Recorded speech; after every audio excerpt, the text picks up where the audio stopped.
Assalamualaikum warahmatullahi wabarakatuh. Alhamdulillahirabbil alamin wa bihi nasta'inu ala umuri dunya waddin. Wassalatu wassalamu ala asrofil mursalin sayyidina Muhammadin wa ala alihi wa ashabihi wa man tabi'ahu bi ihsan ila yaumiddin. Amma ba'du. Jamaah majelis taklim yang dirahmati oleh Allah Subhanahu wa taala dan pemirsa At-Tafkir Channel, kembali lagi kita berjumpa dalam kajian Sirah Nabawiyah. Kali ini kita akan melanjutkan kajian kita yang terdahulu. Kita akan lanjutkan dengan pernikahan Abdullah dengan Aminah.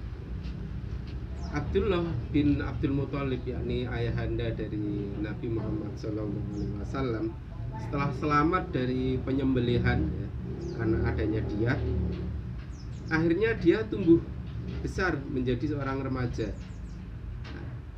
Menjadi seorang remaja yang sangat tampan di antara pemuda-pemuda Quraisy. Sehingga banyak gadis-gadis Quraisy itu yang berangan-angan ingin menjadi istrinya Abdullah bin Abdul Muthalib. Bahkan ada beberapa gadis yang nggak sabar, jadi nggak sabaran pengen jadi istrinya Abdullah. Itu kemudian mengajukan diri untuk melamar Abdullah, tapi Abdullah menolaknya.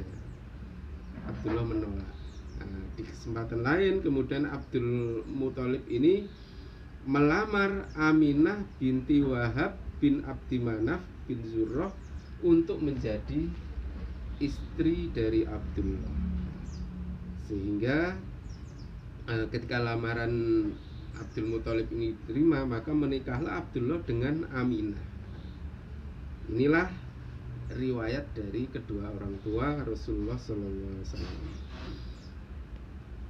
Kemudian selanjutnya ketika Aminah mengandung Rasulullah SAW, itu terjadi istilahnya mimpi atau pemikiran-pemikiran gitu ya. Jadi ibu dari Rasulullah ini, yakni Aminah, itu kayak seperti orang ngomong dengan dirinya sendiri. Jadi ketika hamil dia berbicara kepada dirinya sendiri, sesungguhnya dia datang ketika aku mengandung Rasulullah. Kemudian Aminah meneruskan, sesungguhnya kamu sedang mengandung pemimpin umat ini.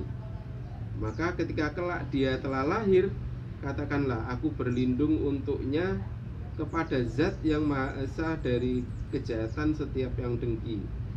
Kemudian berilah dia nama Nabi Muhammad. Kemudian berilah dia nama Muhammad. Jadi maaf ya, belum dijadikan nabi. Jadi ini Aminah ngomong dengan dirinya sendiri. Jadi dia kayaknya didatangi apa gitulah ya. Jadi ada perintah untuk menamakan ketika anaknya kelak lahir untuk diberi nama Muhammad. Nah, kemudian juga ketika Aminah mengandung Rasulullah SAW, beliau itu melihat cahaya yang keluar dari dirinya. Jadi ada seberkas cahaya, sehingga cahaya itu dia dapat melihat istana Busro di wilayah Sam. Nah, demikian kondisi Aminah ketika hamil Rasulullah SAW. Adapun ayah beliau yakni Abdullah ini ketika pergi bersama rombongan pedagang Quraisy ke negeri Sam, waktu pulang menuju Mekah, Abdullah ini wafat. Diwafatkan oleh Allah di Madinah Al-Munawwarah, yang waktu itu namanya masih kota Yasrib ya. Kemudian dimakamkan di sana, di samping makam paman-paman beliau dari Bani Adi bin Najjar. Jadi Abdullah ini punya kerabat di Madinah Al-Munawwarah atau di Yasrib, dari Bani Adi bin Najjar. Nah, ketika Abdullah ini wafat, Muhammad ini masih dalam kandungan, belum lahir. Waktu itu kandungan Aminah masih berumur 2 bulan, jadi masih hamil muda. Jadi ayah beliau wafat, Muhammad itu masih dalam kandungan, masih janinnya itu berumur 2 bulan. Jadi demikian ya. Kemudian ketika persalinan, ibunda Rasulullah yakni Aminah itu sama sekali tidak merasakan sakitnya. Sehingga ketika Rasulullah lahir pada hari Senin 12 Rabiul Awal tahun Gajah, Aminah tidak merasakan apa-apa, tidak sakit. Juga pun ketika beliau hamil tidak merasakan hal-hal yang aneh seperti ngidam pecel atau gado-gado atau apa ya, makanan khas di Arab ya, saya nggak tahu. Jadi tidak ada hal-hal aneh, biasa saja seperti orang biasa. Juga tidak menemui kesulitan. Nah, ketika Muhammad lahir, Aminah itu menemui Abdul Muthalib, kakek dari Rasulullah itu. Kemudian Aminah berkata, telah lahir anak lelaki untukmu. Jadi anak lelaki keturunan Abdul Muthalib maksudnya. Untuk itu datang dan lihatlah dia. Jadi ibunda Nabi Muhammad mengundang Abdul Muthalib, yakni kakek Rasulullah itu, untuk datang melihat cucunya. Setelah datang melihat cucunya, kemudian disampaikanlah kepada Abdul Muthalib bahwasanya Aminah diperintahkan di dalam mimpinya untuk menamakan anak yang sudah lahir itu dengan nama Muhammad. Dinamakan Muhammad. Pada waktu itu di Mekah, nama Muhammad itu adalah nama yang nggak umum ya, yang asing, sehingga orang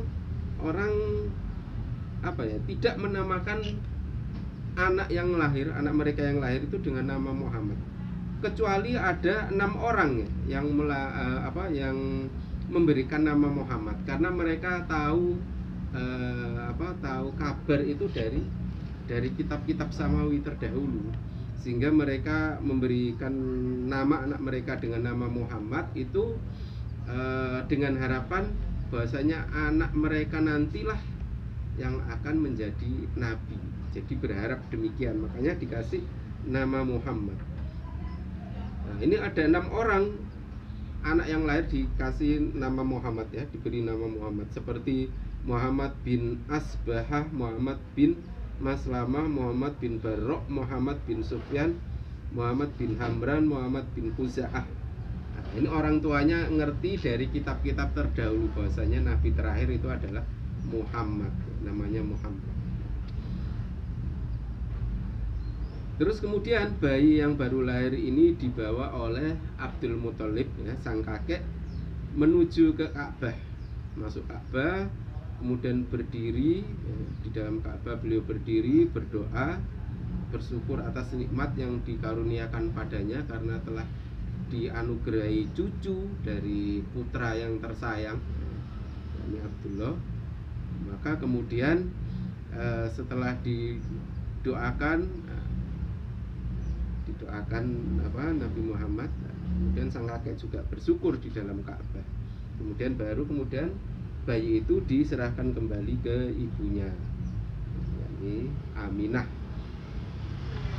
Kemudian oleh ibunya, bayi Muhammad itu kemudian disusukan kepada Bani Sa'ad bin Bakar.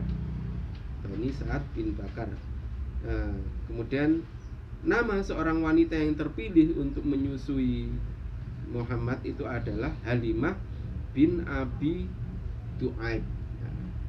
Halimah bin Abi Du'aib dari Bani Sa'ad bin Bakar, orang Badui dari Arab pedalaman.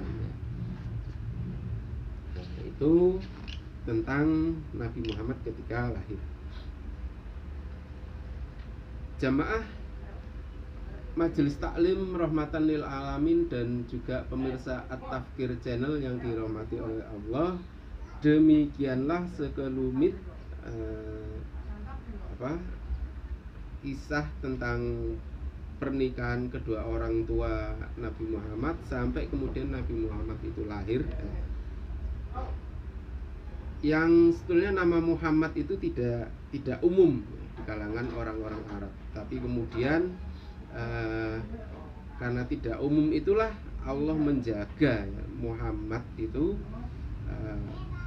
karena memang nama Muhammad itu dinubuatkan di dalam kitab-kitab samawi yang terdahulu, sehingga yang memberi nama Muhammad itu adalah orang-orang yang mengetahui isi kitab terdahulu dan memberi nama anak mereka, sehingga mereka berharap anaknya menjadi nabi yang terakhir. Namun Allah menjaga setiap anak yang bernama Muhammad untuk tidak mengaku sebagai nabi. Dalam perjalanan sejarah tidak ada satupun dari 6 anak ini yang kemudian mengaku sebagai nabi dan rasul. Demikian yang dapat saya sampaikan. Wabillahi taufiq wal hidayah. Wassalamualaikum warahmatullahi wabarakatuh.